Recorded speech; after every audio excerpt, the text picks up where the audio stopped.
ሰዎች ከአውሮፓ እየመጡ ከአሜሪካ እየመጡ በእናንተ ሀገር እድገት እየተደነቁ እየተደመሙ እናንተ አላየንም አልሰማንም አትበሉ።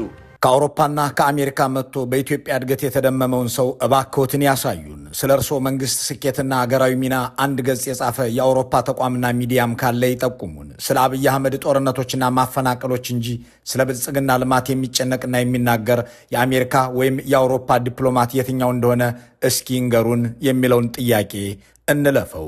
ሰሞኑን አብይ አህመድ ንድድ እያላቸው ብስጭት እያደረጋቸው አሜሪካና አውሮፓ ሲያደንቀኝ እየዋለ የኢትዮጵያ ሕዝብ አልተረዳኝም እያሉ ሲናገሩ የሰሟቸው ሰዎች መወያያ አድርገዋቸው ታይተዋል። ይሁን እንጂ ጠቅላይ ሚኒስትሩ እመራዋለሁ የሚሉትን ሕዝብ አልተረዳኝም፣ አያደንቀኝም እያሉ ሲበሳጩ ይህ የመጀመሪያቸው አይደለም። ሕዝቡ አልተረዳኝም፣ ዓለም እያደነቀኝ፣ የኢትዮጵያ ሕዝብ ግን አልገባሁትም የሚለውን በአማካይ በየወሩ አንድ ጊዜ የሚናገሩት መፈክር ሆኗል ማለት ይቻላል። ይህ ሕዝብ የሚረዳኝ ከ26 ዓመታት በኋላ ነው ብለውም ቀጠሮ ይዘዋል። ሕዝቡ ማልቀስ እንጂ ማመስገን አይሆንለትም። ሕዝቡ ብቻ ሳይሆን የፓርላማ አባላቱም አልገባቸውም። ተቃዋሚዎች ብቻ ሳይሆኑ የራሴ ብልጽግናዎችም አልተረዱኝም እያሉም አማረዋል። እንዲህ በየመድረኩ ሕዝብ አልተረዳኝም ወይም አላደንቃለኝ ብለው የሚሰቃዩት ጠቅላይ ሚኒስትር ሕዝቡ የማያደንቀኝ ለምንድን ነው?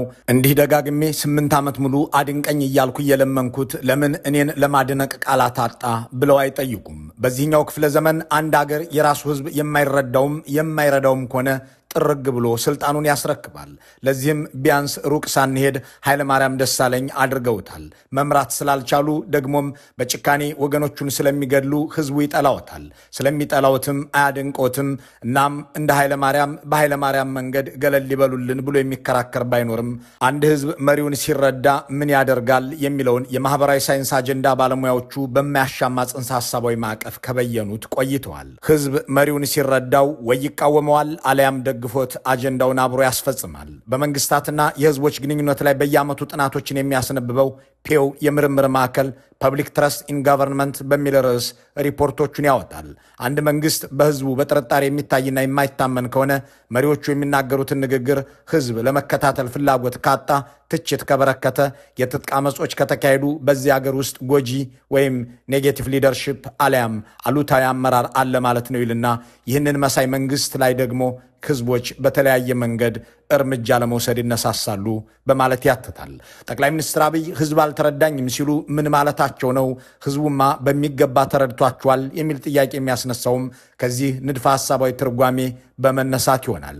ነገሩን በተና አድርገን ለመመልከት የራሳቸው ንግግሮች ዋቢ እናድርግ። የሚመሩትን ህዝብ ጉንዳን እውነትና እውቀት የጠፋበት ከማለት ጀምሮ ማመስገን የማያውቅ እስከ ማለት ድረስ በመዝለፍ የሚታወቁት ጠቅላይ ሚኒስትሩ በተለይ ከ2015 ዓ.ም ወዲህ ደጋግሞ የሚናገሩት ይህ ህዝብ አልተረዳኝም፣ ይሄ እውነትም እውቀትም የሌለው ህዝብ አላደንቃለኝ ወዘተ እያሉ ነው።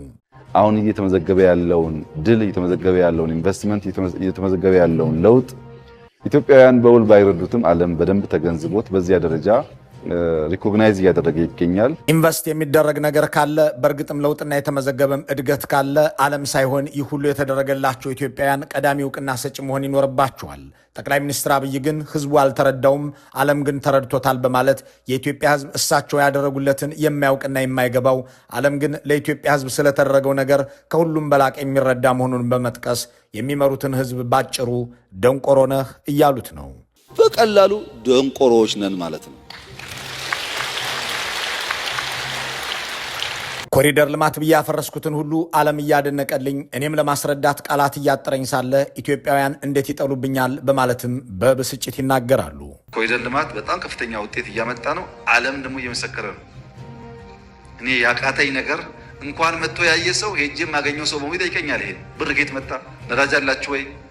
በ3 ወር በ6 ወር የማያነሳ ሰው የለም። አሁን ኮሪደር የሚጠላ ነገር እኮ አይደለም። ዓለም በሙሉ እያደነቀው እንዴት ኢትዮጵያ ይጥለዋል? ይህንን ጥያቄ መመለስ ያለቦትማ እርስዎ ኖት። የትኛው ዓለም አደነቀው የሚለውን እንተውና የኢትዮጵያ ህዝብ ለምን ጠላቦት? ህዝቡ ለምን የሚናገሩትን መስማት ቀፈፈው? ለምንስ እየሰራሁት ነው የሚሉትን ነገር አልደግፍልዎት አለ? ለምንስ ጉልበትንና ጠመንጃን የማስፈጸሚያ መሳሪያ ማድረግን መረጡ? የሚሰሩትን የሚያወግዝቦ የሚናገሩት ውሸትና የማይታመን ነው ብሎስ ለምን ህዝቡ አመነቦ? ታዲያ እርስዎን ያልተረዳው ዓለም ነው ወይስ የኢትዮጵያ ህዝብ? ደግሞስ የኢትዮጵያ ሕዝብ ሳይረዳውት የማሌዥያና የኢንዶኔዥያ ሰዎች ቢረዱት ምን ይጠቅሞታል? ለመሆኑ ግን እነሱም እርስዎን እንረዳውታለን ብለውታል ወይ? የሚሉትን ጥያቄዎች እያሰብን ስንቀጥል ይህ ሕዝብ ብቻ ሳይሆን ልማቴን ያልተረዱት የራሴ የብልጽግና አመራሮችም ናቸው ሲሉ እናገኛቸዋለን። እኛን የከበደን የኢትዮጵያን ኢኮኖሚ መቀየር ሳይሆን የኢትዮጵያ ኢኮኖሚ እየተቀየረ እንደሆነ ማንበብ የማይችሉ ሰዎች መቀየር ያስቸግራል። ይሄ ተቃዋሚ ፓርቲዎችን የሚመለከት እንዳይመስላችሁ። እኛ ብልጽግናዎች አልተቀየረም። ጭንቅላታችን እያመጣን ያለነውን ድል ለመጠበቅ ለማስቀጠል የሚያስችል እምነታችን ተጨማሪ ስራ ያስፈልገዋል። አንድ ሁሉንም ነገር መቆጣጠር የሚወድ መቆጣጠርም ብቻ ሳይሆን መግደልም ለስልጣን ያበቁት ማግለልም እንደሚችል የሚያሳይ መሪ በሚመራው ህዝብ ብቻ ሳይሆን በራሱ አምሳል ባሰባሰባቸው ሎሌዎቹም ጭምር መታመን ካልቻለ ችግሩ ከማን ነው የሚለው መሰረታዊ ጥያቄ ነው። ኢትዮጵያ ሀገራችን በብዙ አስደናቂ ሁኔታ በለውጥ ጉዞ ላይ ትገኛለች። ለውጡን እየመራን ለውጡን እየሰራን ያለን ሰዎች በየቀኑ እንደመማለን። አሁንም በኮሪደር ልማት ያላመኑ ዜጎች አሉ። በአፍሪካ ብዙ ሚሊዮን አባላት ያሉት ፓርቲ የኔ ብልጽግና ነው የሚሉት አብይ እኔ የምመራውም እኔ የምደመምበትም ኮሪደር ልማት አውሮፓና አሜሪካ አረ ያንተስ ልዩ ነው እያሉ እኔን የሚያደንቁበት ስራ ቢሆንም ህዝቡ ግን አላመነም ይላሉ። ሲልኩት ወዴት ሲጠሩትም አለሁ የሚለው ፓርላማቸውም ውስጥ ተቀምጠው በዓመት 3 ጊዜ የእሳቸውን ረዣዥም ንግግሮች የሚያዳምጡትን የፓርላማ አባሎቻቸውንም አታመሰግኑም አትመሰክሩም እያሉ ያጣጥሏቸዋል። ግን ደስ የሚለው ጉዳይ ድሮ እንሰራለን ነበር የምንለው፣ ይሰራሉ አይሰሩም ጥርጣሬ ነበር። አሁን ግን እናንተ ባመሰክሩም ዓለም እየነገረን እኮ ነው። የመጣ ዓለም በሙሉ ነው የሚነግረን። ለኛ የመረጃ ችግር የለብንም። የሰራነው ስራ ምን ያክል ውብ እንደሆነ አይቶ ያልመሰከረልን የለም። ጠቅላይ ሚኒስትር ሆይ ዓለም ቢመሰክርም ባይመሰክርም ለእርስዎ የሚጠቅመውት ነገር የለም። ደግሞስ ይሄ ዓለም መሰከር የሚሉት ነገር በሹክሹክታ ለእርስዎ ብቻ እየተናገረ የሚውል ነው እንዴ? ከውጭው ዓለም ይልቅ የህዝብ ተወካይ ናችሁ ብለው እዚህ ወንበር ላይ ያስቀመጡን እኛ አንቀርበውትምን? ከሌላው ዓለም ይልቅ እኛ በህዝብ ውስጥ የምንኖረው ሰዎች የምንሰጠው ሐቀኛ አስተያየት አይበልጥቦትም ወይ? ወዘተ የሚሉትን ጉዳዮች አንስቶ የሚጠይቃቸው እንደሌለ የሚያውቁት አብይ የፓርላማ አባሉን ህዝቡንም አታደንቁኝም እያሉ በዘለፋ ይቀጥላሉ። ህዝቤ አልተረዳኝም፣ ፓርላማው አልተረዳኝም፣ የብልጽግና አመራር አልተረዳኝም፣ አያደንቀኝም ወዘተ የሚሉት ጠቅላይ ሚኒስትሩ ህዝቡንም የማይረዳ አልቃሽ ይሉታል። ከእስላም አፍ አልሐምዱሊላህ ተወስዶበታል። የለም ከክርስቲያን አፍም ማመስገን የሚባል የለም፣ ማልቀስ ብቻ። በየአዳራሹ ውስጥ እንዲህ እያጨበጨበ ድጋፍ እየሰጠና እያደነቀ የሚሰደብና የሚዘለፍ ህዝብ በመሪው ክብር ሊያገኝ የሚችልበት አመክንዮ ባይኖርም እሳቸው ግን ህዝብ አያመሰግነኝም አያደንቀኝም እያሉ አድናቆትና ምስጋና ይጠብቃሉ። ይህ የአታደንቁኝም ስቃይ ሁሌም የሚያማቸው እንደሆነ የማይደብቁት ጠቅላይ ሚኒስትሩ አንድ የህብረተሰብ ክፍል ግን እንደተረዳቸው ይናገራሉ። ይህንን የሚረዳቸውን ወገን ደግሞ ከሚወዱኝ ይልቅ የሚጠሉኝ ሰዎች ስራ ይገብቷቸዋል፣ ተረድተውኝማል በማለት ይገልጹታል። ሰዎች ሁሉም ሰው አንደርስታንድ አድርጎኛል፣ የኔ ሐሳብና ራዕይ ገብቶታል ብለው ያስባሉ። ከሚወዱኝ ይልቅ የሚጠሉኝ ገብቷቸዋል ብዬ በደንብ አስባለሁ። የሚጠሉኝ ሰዎች ገብቷቸዋል። ምን አይነት ሰው ነው የሚጠሉት? የኔ ፖለቲካ ሀሳብ የማይፈልጉ ሰዎች ጥላቻው ቀርቶ የማይፈልጉ ሰዎች ገብቷቸዋል። ቁም ነገሩ ያለው እዚህ ጋር ነው። ፓርላማውም አያደንቀኝም፣ ህዝቡም እውቅና አይሰጠኝም፣ ቄሱም ሸኩም አያመሰግነኝም፣ የራሴ ሹመኛ አይረዳኝም፣ ዓለም እንጂ ኢትዮጵያውያን አያወድሱኝም በማለት ህዝቡና መንግስታዊ መዋቅራቸውን ጭምር የማይረዳቸው መሆኑን የሚናገሩት ጠቅላይ ሚኒስትሩ እዚህ ጋር ደግሞ የሚጠሉኝ ሰዎች ሐሳቤን ተረድተውታል ይላሉ። በሌላ ቋንቋ የሚረዳቸውና ሐሳባቸውን የሚጠላባቸው በጠቅላላ የኢትዮጵያ ህዝብ በሙሉ መሆኑን አበክረው የገለጹት ጠቅላይ ሚኒስትሩ የአገሪቱ ህዝብ በሙሉ ይጠላኛል፣ የጠላኝም ተረድቶኝ ነው እያሉ ነው። ህዝቡ በጠቅላላ አልተረዳኝም ሲሉ ቆይተው በመጨረሻ ደግሞ የሚጠላኝ ሁሉ የኔ ሐሳብ የገባው ነው ይላሉ። እናም እሳቸውን የሚጠላ ሁሉ የተረዳቸው ከሆነ ህዝቡ የጠላቸው ያደረሱበትን በደልና ችግር ተረድቶ ነው የሚል ድምዳሜን መያዝ ልክ ነው። ታዲያ ይህንን ያህል ህዝብ እንደጠላቸው ካረጋገጡ የእርሳቸውን ትዕዛዝ ለመፈጸም የሚያንገራግር ቢሮክራሲና ማህበረሰብ፣ መንግስታቸውን ለመጣል ጠመንጃ የሚያነሳ ትውልድ መብዛቱን ካወቁ ለምን ምን እየሰራሁ ነው የሚሉትን ነገር አይተውትም የሚል ጥያቄ ላላቸው ሰዎች እሳቸው ምላሽ አላቸው። የምሰራው ለመጪው ትውልድ ነው፣ ይህ ትውልድስ ምስጋና ያውቅም ብለው ይኮንናሉ። የሚቆም ነገር የለም። እንሰራለን፣ ኢትዮጵያን እንቀይራለን፣ ኢትዮጵያን እናበለጽጋለን። ህዝቦቿ አንዳንዶቹ ዛሬ፣ አንዳንዶች ነገ፣ አንዳንዶች ከነገ ወዲያ ይረዱ ይሆናል። እኛ እናቋርጥም ስራችን።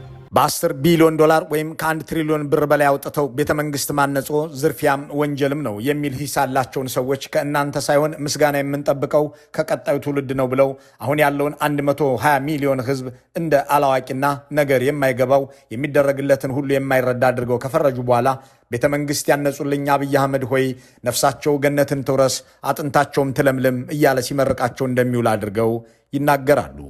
ጫካ ለእኔና ለእናንተ የሚገባ ስራ አይደለም። ልጆቻችን ግን ይገባቸዋል። አሁን ያለው ትውልድ ከአፉ ምስጋና የነጠፈበት የማያደንቅና ለመሪው እውቅና የማይሰጥ ነውና ከዚህ ህዝብ ምንም አክብሮት የማይጠብቁት ጠቅላይ ሚኒስትር አብይ የሚያንጹትን ቤተመንግስታቸውን ሳይቀር መጪው ዘመን አንድ አርቆ አሳቢና ለህዝባቸው የሚራሩ ደግ ንጉሥ ይህንን የመሰለ ቤተመንግስት ሰርተውልን ሄዱ፣ አፈር ውስጥ ሲቅለላቸው በሰማይም ገነት ይሁንላቸው እያለ ሲመርቃቸው በአይነ ህሊናቸው የሚታያቸው ይመስል ካልተወለደውና ካልመጣው ትውልድ እውቅናን ይናፍቃሉ። የአዲስ አበባን ህዝብ አፈናቅላችሁ ድሃን ምድረ በዳ ላይ ጣላችሁት ሲባሉ እኛ እየሰራን ህዝቡ አያመሰግንም፣ እኛን የሚያመሰግነን ከዓመታት በኋላ የሚመጣ ትውልድ ነው ሲሉም ያክላሉ። አሁን ያለው ህዝብ ባይደግፈንም ባያመሰግነንም ቢተቸንም ቢቃወመንም የመጪው ትውልድ ያደንቀናልና ከ26 ዓመታት በኋላ ጠብቁ እያሉ ቀጠሮ ይዛሉ። የምንገነባው ለትውልድ ከሆነ ያ የገነባንለት ትውልድ ሲነሳ ሲሚለር ቋንቋ እንሰማለን። የዛሬ 26 ዓመት አዲስ አበባ ላይ ቢዞር በእርግጠኝነት የሚኖረው ትውልድ በሙሉ ሀገሩን የሚወድ የሚጠብቅ ይሆናል። እኛ ቀድመን ነው የምንፈልገው። ቀድመን ከፈለግን አንችልም። ቀድመን ያንን አይነት ስፕሪት በሀገራችን በከተማችን ማየት ከፈለግን አይሆንም። አሁን መልፋት ነው። በኋላ ትውልድ ሲነሳ ደግሞ ልክ እንደ ሌሎቹ ሀገራት የራሱን ሀገር የሚወድና የሚያደንቅ ይሆናል። ግዴሎትም ክቡርነቶ እንደ እርሶ አድርገው በእርሶ መንገድ አገር የገዙ መሪዎች እንደ እርሶ ሚሊዮን ገድለው ሚሊዮን አፈናቅለው ቢሊዮን ዘርፈው የኖሩ መንግስታት ከ26 ዓመታት በኋላ የታወሱት እርሶ እንደሚመኙት ሆኖ አይደለም። ህዝብ አደሂተውና አፈናቅለው አገር የመሩት እነ ፖልፖትና ፓርቲያቸው ካምሩዥ ከ26 ዓመታት በኋላ መጨረሻቸው መሳደድና መታሰር ከመሆን አልፎ የእነሱ ድርጊት ሁሉ በወንጀልነት የሚዘከርና የሚታወስ ሆኗል። የሩዋንዳ ጄኖሳይድ ፈጻሚዎች የሚታወሱት በክፋታቸውና አስቀያሚ ወንጀሎቻቸው እንዲሁም አስተማሪ በሆነው የእስር ቤት ቅጣታቸው ነው። እንደ እርስዎ መንግስት ሚሊዮን ገድለው አገርን ጎረቤት አሳጥተው አሸማቃቂ ታሪክ የሰሩት ናዚዎች ስማቸውን ማንሳትም ከ26 ዓመታት በኋላ በህግ የተደነገገ ወንጀል ሆኗል። ህዝብ እየገደላችሁ አገር እያደህያችሁ ማህበረሰብን ለማቃቃር ሰርታችሁ ቤተ መንግስት ያነጻችሁ እናንተም ከጣሊያኖቹ ፋሽስቶች፣ ከጀርመኖቹ ናዚዎች፣ ከኢንተርሃሚዎቹ ሩዋንዳዎች ያልተለየ ፍጻሜ የሚኖራችሁ እንጂ የሰራችሁት የሚያስወድሳችሁ አይደለም ብሎ መሞገት ተገቢ ይሆናል። እናም ከ26 ዓመታት በኋላ ብለው ቀጠሮ መስጠቶ ዛሬን ለመሸወድ ካልሆነ ለራሱ ለነገ ይተውት ብሎ መናገርም ልክ ነው። አሁን ያለው ወጣት አይገባውም። አሁን ያለው ህዝብ አይረዳውም። ዓለም የሚያደንቀኝን እኔን ለመገንዘብ ኢትዮጵያውያን ብቁ አይደሉም ብሎ የሚናገሩትና የሚያምኑት የአገሪቱ ጠቅላይ ሚኒስትር የሚያመሰግነኝ ሰው የሚመጣው ከ26 ዓመታት በኋላ ነው ጠብቁ ከማለታቸው አንድ ዓመት አስቀድሞ ደግሞ በ2016 የበጋ ወራት የኢትዮጵያ ህዝብ እኛ ያመጣንለትን የሚረዳው ከ15 ዓመታት በኋላ ነው ብለው ነበር። ይህን ኢትዮጵያውያን ለማየት ጊዜው አልደረሰም። 10 ዓመት 15 ዓመት ያስፈልገናል። እያንዳንዱ ጓዳ ገብቶ የእያንዳንዱን ቤተሰብ ችግር እስኪፈታ ድረስ ሰው ያልደረሰለትን ውጤት በሩቅ አይቶ ሊገነዘብ አይችልም። ኢትዮጵያ ተስፋ አላት። የእናንተ ኢትዮጵያ እንደኛ ኢትዮጵያ አይደለችም። አሁን እዚህ ያለን ሰዎች ብዙም አናስተውልም። ዓለም በሙሉ ግን ይናገራል። 15 ዓመት ባሉት ነገር ላይ 11 ዓመት ጨምረው እንደገና ከ26 ዓመት በኋላ የሚሉት ጠቅላይ ሚኒስትር ክቡርነቶ ሆይ ዓለም የመሰከረው እርስዎ ጦርነት ፖሊሲ ሆኖ ህዝብ እንዳለቀ ኢኮኖሚውም እንደደቀቀ ከሩቅም ከቅርብም ባለ ተተኳሽ ሕፃንና ነፍሰ ጡር ተማሪና አስተማሪ እንደሚገድሉ ከጎረቤቶቹም ጋር ሲተናኮሉ እንደሚውሉ እንጂ አገር እንዳሳደጉ አይደለም የሚለውን ጉዳይ የሚያነሳባቸው ባይኖርም ይህኛውን ሐሳብ ትተነው አንድ መሪ ህዝቡ ካልተረዳውና ካልረዳው መሪውስ ምን ያደርጋል? ህዝቡስ ምን ያደርጋል? የሚለውን እንመልከት። ህዝቡ እየጮኸ ነው። ሶሻል ሚዲያ እየጮኸ ነው። አብሮን የሚሰራ ሰው እየጮኸ ነው። አለቆች እየጮኹ ነው። ምንድነው እዚህ ጩኸት መካከል እኔ የምሰቃየው? ይችን ጥያቄ ራሳቸውን እንዲጠይቁ ቢያደርጓት የስቃያቸውን መፍትሄ ያገኙ ነበር። ይህ ሁሉ ጩኸት እየተሰማ እኔ ለምን እዚህ ስልጣን ላይ ተቀምጬ እሰቃያለሁ ብለው ጠይቁ እያሉ የሚመክሩት የታችኛውን የመዋቅራቸውን ክፍል ነው። እርስዎ ይህንን ያህል ህዝብ ከጠላዎት፣ ካላደነቀዎት፣ በጠመንጃም በሌላም መንገድ ከተቃወመዎት፣ በማህበራዊ ሚዲያም ከተጮህበዎት በዚህ ቦታ ላይ ተቀምጠው ለምን ይሰቃያሉ ብሎ የሚጠይቅ ደፋርም በሪፐብሊካን ጋርድ ይደፋልና አልተነሳም። ጠቅላይ ሚኒስትሩ እንደሚሉት ህዝብ አልወደዳቸውም። ለሚሰሩትም ስራ እውቅናና ምስጋና አልሰጣቸውም። የሚተቻቸውም በዝቷል። የሚያምናቸው እንዳላገኙ ከኢትዮጵያ ህዝብ ይልቅ የውጭ ዓለም እንደሚረዳቸው ደጋግመው ተናግረዋል። የሚጠላቸውና የማይደግፋቸው እውቅናና ምስጋናም የማይሰጣቸው ደግሞ እሳቸውን በትክክል የተረዳ ነው ብለዋል። ስለዚህ ህዝቡ ያልደገፋቸውም እውቅና የነፈጋቸውም ተቃውሞ ያበዛባቸውም በሚገባ ተረድቷቸው ነው ማለት ነው። በእርግጥም አንድ መሪውን የተረዳ ህዝብ የሚያደርገው ይህንኑ መሆኑን የማህበራዊ ሳይንስ ታሪክ እንዲሁም ቲዮሪ ያስረዳል።